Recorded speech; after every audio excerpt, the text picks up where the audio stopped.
Во судницата во Идризово продолжи судењето за пожарот во дискотеката Пулс.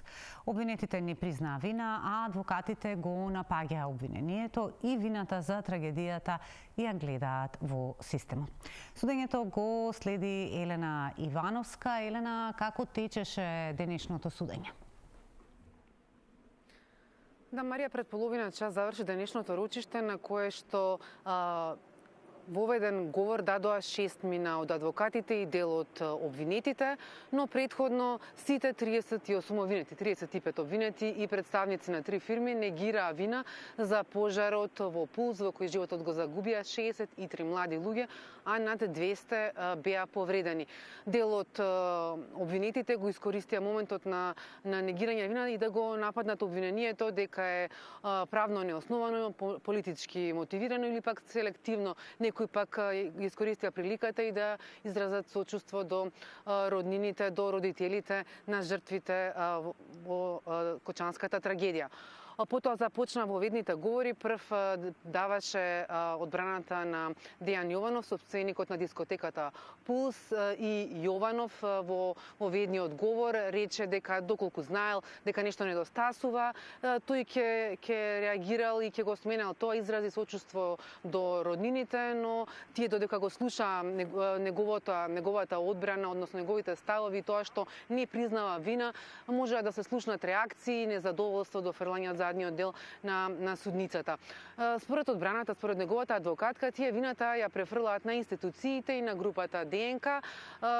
Та рече дека не знаел, тоест на своја рака тие го внеле огнометот и тој воопшто не го одобрил тоа, ниту знаел дека незаконски огномет се внесува. Во однос на другото рече дека институциите никогаш не му кажале дека не ги исполнува сите услови и одбраната на неговиот син е во насока на тоа дека тој нема никаква поврзаност, односно во ведните говори беше кажано дека тој немал никаква поврзаност со дискотеката Пулс, туку дека бил правно поврзан, односно сопственик, управител на друга фирма за дистрибуција, но повеќе детали од денешните воведни говори и ставовите на обвинетите ги има во прилогот на колегата Павле Беловски, па да го слушнеме. Зарем сериозно мислите, доколку би знаел дека фали нешто?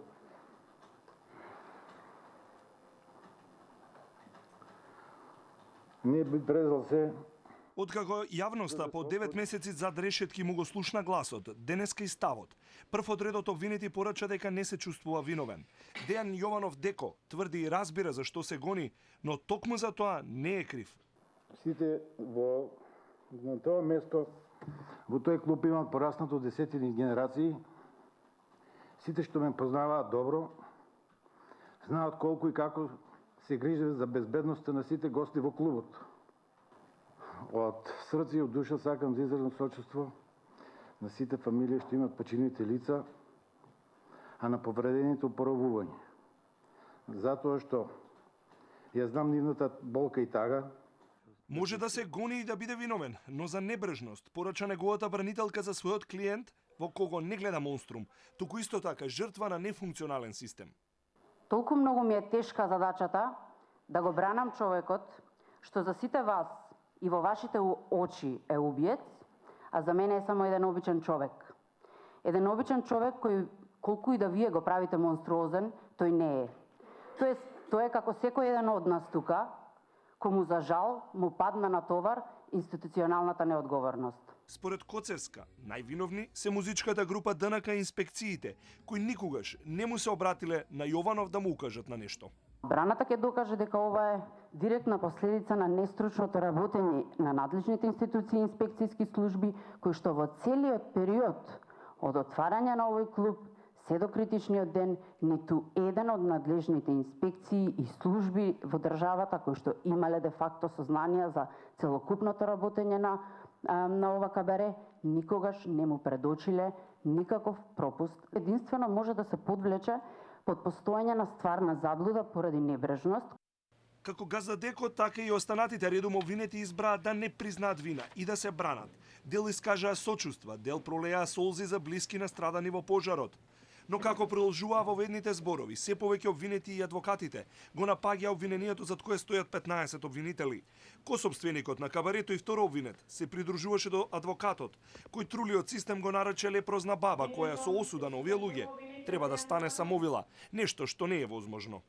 Се изнагледавме како сите покажуваат кон системот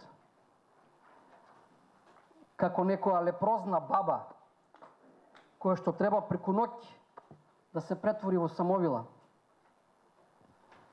Меѓутоа, почитувани, додека прстот не го свртиме кон нас, се ќе биде залудно. Адвокатката на помладиот Јованов и трето обвинет е зачудена од обвинителите за што го гонат кога тој бил само гостин во клубот. Никогаш формално правно не бил, не фигурирал ниту како собственик, ниту како управител на обвинетото правно лице и неговата подружница, ниту пак бил овластен да превзема било какви действија и активности во фактичкото работење на подружницата и правното лице. Тој пак сака да се брани, но вели тешко му е да седи на обвинителна клупа после се што се случило. Сакам да изразам сочувство до сите кои што се засегнати од пожарот, бидејќи и јас го изгубив мојот најдобар другар и девојката со која што бев цел живот. Адвокатката на собственикот на земјиштето Гроздан Милковски се осврна на договорот помеѓу Јованов и собственикот во кој се наведува дека Јованов можел да ја избира дејноста што ќе ја работи и да преуредува на свој трошок ако тоа е потребно. Секој со својата одбрана до првичен заклучок од досега изнесените во ведни зборови, вклучувајќи ги и оние на братот на Јованов, дека ниту се поврзале, ниту имале намера обвинетите да се случи овој грозоморен настан и дека обвинителството ги нафрлало во конфузно и нејасно обвинение. Марија, по денешното ручиште немаше изјави, следното е во четврток, но известно е дека и следното и можеби тоа потоа ќе продолжи со воведни говори со оглед на тоа што на големиот број обвинети, меѓу нив се и двајцата поранешни министри за економија, Крешник Бектеши, Валјон Сарачини, поранешните тројца поранешни градоначалници на Кочани, инспектори, обезбедувачи, како и поранешни директори на Дирекцијата за заштита и спасување. Марија? Се разбира, го следиме судењето и понатаму. Елена Ивановска известува од судењето за пожарот во дискотеката во Кочани.